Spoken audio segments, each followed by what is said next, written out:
Okay. Bismillah, alhamdulillah, salatu wassalamu ala rasulillah. Thank you guys all for coming. Hopefully we'll get some more people as time goes on. As always, we have our Instagram, up.msa. Feel free to follow it. I think there should be a survey up right now, so if you guys have like 2 minutes, just fill that out. That's just for us to get an idea of what you guys want to hear, what days work for you, all that kind of stuff. So we just want to hear from you guys, so fill out the survey. It should be on. If it's not on, I'll get it on soon. Sorry there's no food because of January right now. It's like not the best in terms of COVID, so they're not allowing us to have food. So if you're gonna eat food, make sure I don't see it, or else I'll have to tell you to stop. And we're also accepting donations. You can give it to Zahir, so that when we do end up having food, you guys, all that money is just gonna go straight to the food. Okay, so let's get started. First of all, is anyone here good at drawing turtles? Yes or no? Draw turtles? Yeah, can you draw a turtle? Oh, draw a turtle. Yeah, let me draw one. Yeah, okay, just come up here and draw one. It's A just sea turtle or a tortoise? whatever you want, just pick anything. Okay, so the reason why I'm having him draw that is basically Wait, because... you have the green. Oh, there you go. So before coming to UPA, I was homeschooled for 5 years. And during my homeschooling, I would go to a community center during the day called SPIA. Now, during lunchtime, I walked into the kitchen one day, and some of you guys may have been there. I know Iman's been there, some of you guys may have been there. But I walked in, and 2 of my friends were basically arguing over something. And they were arguing over something I like to call the turtle paradox. Now, that's not actually what it's called. I just like calling it that because it sounds funny. But one of my friends, let's call him DeQuavis, was basically describing a scenario, okay? Now the scenario is basically when you are racing a turtle, but the turtle has a head start. That's basically the scenario. Now, Yasin has drawn us a turtle right here, so I'll basically use it. That's good, that's fine. You don't have to... We have to add the grooves. It won't be a turtle without it. Yeah, okay. Okay. You done? Yeah. Okay. Alright, thank you for drawing that because I suck at drawing. So, imagine this is me. I'm running after the turtle. Okay? Now basically the turtle paradox goes as follows. You have this turtle. By the time I reach the turtle would have moved here. Okay? So by the time I get to where the turtle was, the turtle would have moved ahead. By the time I get here, the turtle would have moved here. By the time I get here, the turtle would have moved here. And you can see how this goes. And he was basically saying that no matter how fast you run, as long as the turtle keeps moving, you'll never catch up to it. That's basically the whole point of this. Now, this is similar to that whole like crossing half the room problem where you cross half, a quarter, an eighth, etc., etc. But the whole point of this, like, how do we solve this, by the way? Does anyone here have a pet turtle? No? Okay. So my other friend who was arguing with him, he had a pet turtle. So he was like, I'm gonna go home and I'm gonna try this. I'm gonna show you that I can beat the turtle. Now, mathematically, how do we solve this? Because it seems like, technically the turtle is always gonna be ahead of you, but in real life we know that's not the case. So how would we solve this mathematically? You calculate the velocity of the person running in the turtle. And you That's one way, but I'm talking if we look at this example. Because in this example, you're going to where the turtle used to be. But if the turtle keeps moving ahead, you'll never actually catch up to it. So the way we would basically deal with this is basically summing an infinite series. So we basically say that obviously you're faster than the turtle. So at some point, you and the turtle are going to be so close that we just say you're at the same spot. And that's when you pass the turtle. Now, why did I bring this up? I brought this up because I wanted to introduce you guys to the biggest number. So what is the biggest number? It's infinite. Infinite. Yes. There's no biggest number. The biggest number doesn't exist because it's infinity. Now the thing about infinity is that it's very, very strange. I was sitting in math class one day and Miss Chen said something very interesting. She said that the quantifiable infinite can never exist. What does she mean by quantifiable infinite? What does that mean? Can I erase your turtle, by the way? Is that fine? So the quantifiable infinite, well, so in calculus, right, we have something called limits. Now, when we calculate a limit and our answer is infinity, what else can we write? Chris? What? If our answer is infinity, what else is like an answer that we write usually? DNE. DNE.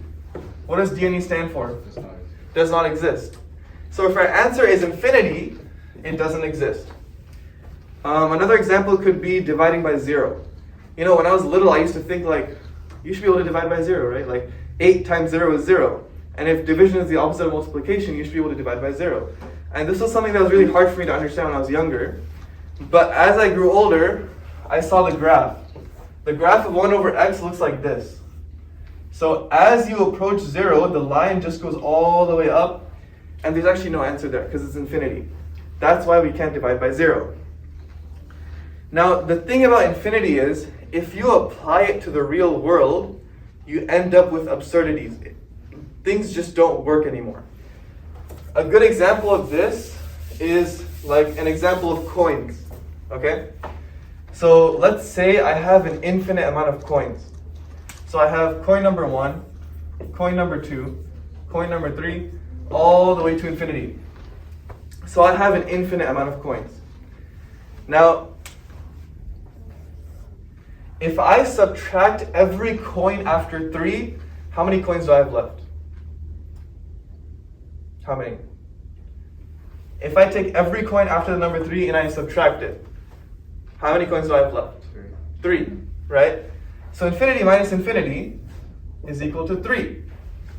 Now let's look at another example. Going back to our set of coins, we have an infinite amount. If I were to subtract all the odd numbered coins, how many odd numbered coins do I have? Infinite. Infinite. I have an infinite amount of odd numbered coins. How many coins would I have left over? Infinite. I still have all my even numbered coins, and they also go on to infinity. So wait a second. We just did infinity minus infinity is equal to 3, and now we got infinity as our answer. So you see, if you try to apply the infinite in the real world, things just don't work. It just doesn't work. Now some of you guys might be thinking like, okay, but what about like pi? How many digits does pi have? It has an infinite amount of digits. It doesn't end. There's a poster right there. It just shows like a ton of digits, right? So the thing about pi is like, well, we use that, right? We use that in architecture and astronomy and all this type of stuff. So doesn't that mean infinities can't exist? They can, because we use pi. What would you guys say to that? If pi has an infinite amount of digits and we use it in the real world, doesn't that mean infinity exists? What? The pi can simply be rounded to a certain, like a number we can actually visualize. That's true, but technically it doesn't end. Like the decimals don't end, right? The length doesn't end. The length doesn't end. Okay. There's two types of numbers. There's numbers like 0.25, and then we have numbers like 0.333 all the way to infinity. What do we call these numbers and what do we call those numbers? What would you call this? A decimal. They're both decimals, right? Rational? Okay, so you call this rational, and what do you call that? Irrational. Say louder. Irrational. Louder. Irrational. Irrational. It's called irrational. Why is it called irrational? Because you can't rationalize it. It goes on forever. It's not actually real. Okay? Now, I want to give you guys another example, and this was a pretty interesting puzzle I came across when I was dealing with infinities. This puzzle is called Thompson's lamp.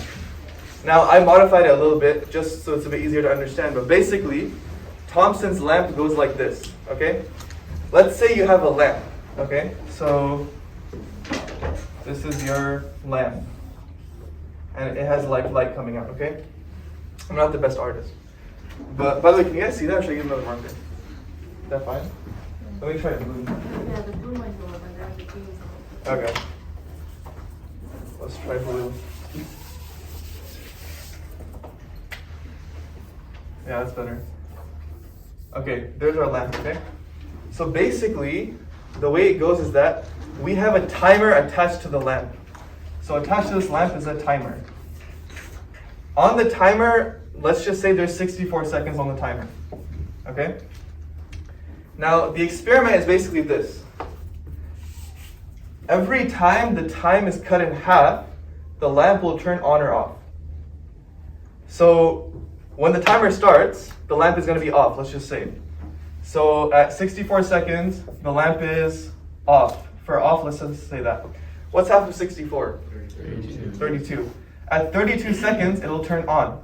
What's half of 32? 16. At 16, it'll turn off. What comes next? 8. At 8, it'll turn on, 4, off, 2, on, 1, off. And you can see that as we get closer and closer to 0, the lamp is going to start turning on and off rapidly. So it's going to go on, off, on, off, on, off, on, off, on, off. And it's going to start going really, really fast as we approach 0. Now, the question he asked was, when the timer hits 0, will the lamp be on or off? What do you guys think? I think it can't reach 0. Well, that's the thing, isn't it? Unlike the turtle thing, we can't say it goes on forever because the timer will hit 0 eventually. You can't just say it will never hit 0 because it will. So the question is, when the timer hits 0, is the lamp on or off? What do you guys think? Any guesses? Off. On. Why? Just because it was off at 1. But it's going to keep going. At 0.5 it'll turn on, 0.25 it'll turn off. Right. So it's going to keep doing that. Okay, this is basically known as a super task. A super task is basically when an infinite amount of things need to happen in a finite amount of time. So we have a finite amount of time. The lamp needs to turn on and off an infinite amount of times before the clock reaches 0. So it's a paradox. It doesn't actually work. But you can go online. People have kind of solved this in interesting ways. But the whole point of this is basically to illustrate that you can't have the infinite in the real world. Now, the famous German mathematician David Hilbert said, "The infinite is nowhere to be found in reality. It neither exists in nature nor provides a legitimate basis for rational thought. The role that remains for the infinite to play is solely that of an idea." So infinity will always be an idea. We do it in math all the time, right, Chris? Like we take improper integrals, we sum infinite series, limits, all that. But that's just it. That's all the infinite is. It's just something we can conceptualize. But when it comes to the actual real world, you will never find it anywhere in the real world. And there are many examples of why it's impossible. Now, why did I spend the first half of this thing going over infinity? Like, it's interesting, but like, what was the point of it? What was the point of the turtle paradox and Thompson's lamp and all this stuff? The reason is because I want to introduce you guys to something known as the infinite regress fallacy. Has anyone heard of that before? No.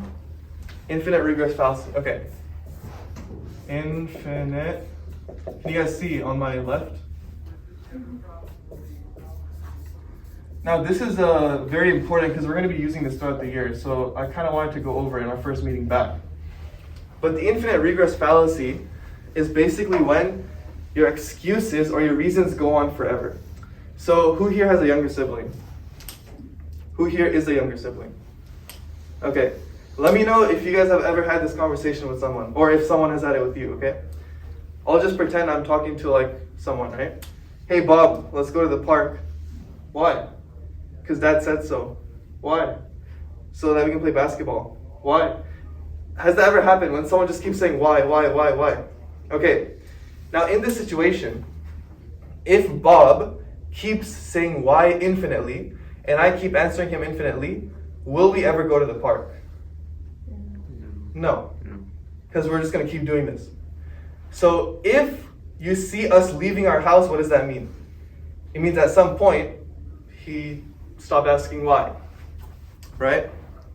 Let me give you another example. Let's say you're a sniper. And it's so funny. Okay. Let's say you're a sniper and you're aiming at your target. Let's say like a mile away, right? Now you have your target in your sights. And you call your boss and say, hey boss, do I have permission to shoot? And your boss says, let me ask my boss. And he asks his boss. And his boss says, let me ask my boss. And they keep going. Now, if they keep asking their boss infinitely, will the sniper ever take the shot? No. No. So if you see the sniper taking the shot, hopefully he's not aiming at you, but if he does take the shot, that means at some point on the chain, someone said yes.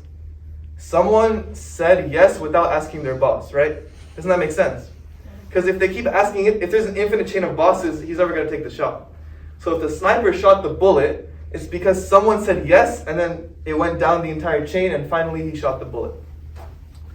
I'm only doing this because I work well with examples. So like when people give me examples, it helps me understand. So if someone said to you that the chain of bosses went on forever, they're committing an infinite regress fallacy. Because like we said, the infinite can't exist in the real world.